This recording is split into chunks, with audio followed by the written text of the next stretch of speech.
Soqchidan o'tib vaqcha. Sen piyoda menibdi. Ne vardınız? Kira qilibmishmi? Sen mo qiz ko'rikka qancha bir qo'ysiz? Ukam pagisaga ximida qilib kelsa, qancha kilo qilasan? Azroq samirib qoldim. 101 kilo ketmi? Yo, raur samirib qo'yganim ekansiz-ku.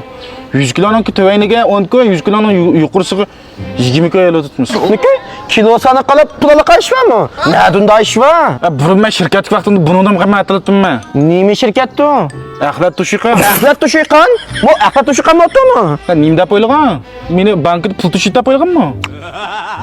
Qana mamamsa. Oram 1 kilo eri ulab qolganga 10 koy pulni ortiq qilib qancha qolsa, men ziyon tortgan bo'lmayman.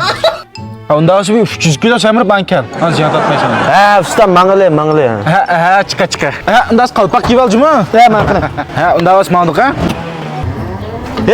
Ustam to'xtang. Nima bo'ldi? Oldimizda motor tekshiriq odam turibdi. Sizning motoringizni kiratasi bunaqa bo'g'iydi. Menmi uxmay qoldim. Kiratat demay. Sen mening akamni sangli bo'lib turmasmi? Akadanmi? Ismini so'rab qasqa naqdmi? Ismini Aybovan deb qo'ysan bo'ldi. Telefon numerini so'rab qaschu. Ondan otimiz, opamizning ismini so'rab qaschu. Ondan turish adresini so'rab qaschu. Ondan sizlar uyda qancha bola deb qasding? Deb javob beraman. Bunda hisobla. Bunda qilli. Soqchidan o'tib vaqcha. Sen piyoda menibdi. Men seni yerdan el bo'lay. Ha, ashtaq. Ha, ras. Ma tok motorga yaqin kinishkiz bortu. Ya bu tok motorga yaqin kinish ketamdi. Hozir 3 chaqli motor ayda yaqin kinish ketib emasmi? Bo'lmay qolsa motorni tortib oltayadi. Qanday qilaman? Seni bormi? Ha, menda bor. Unda bo'lsa mo soqchini o'tib vaqtcha sohamni yugurabman, men seni yerdan el bo'lay. Kira qilmadikchimi? Kira qilmadik. Oy, to'xtada chiqarganmi tu bu? Berib ketdingiz a? O'pkam sangrab yapam. Hisob ketdingiz a qachon? Mo ne'matniki limon gazliq ishimniki.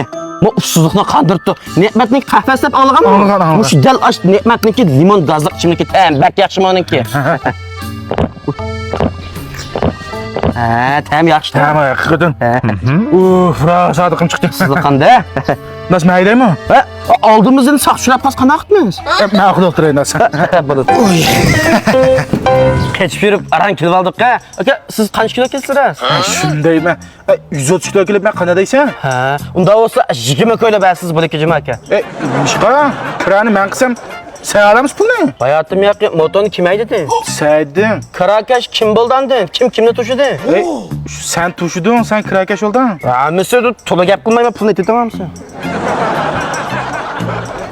Amisi kilar qator yo'lga chiqqanda kinishkini bujirib, andin aydanchi motorni. Araz, mo deysiniz. To'xta trafka. Ha, nim bo'ldi ustam aka? Ha, eli bayatim kagayarim qaytamsan? Ha? Hozir bu meni kinishgan bo'lmasa, qanday haydab ketib motorni? Eli yenib qolsang, meni ağaç ketamsiya.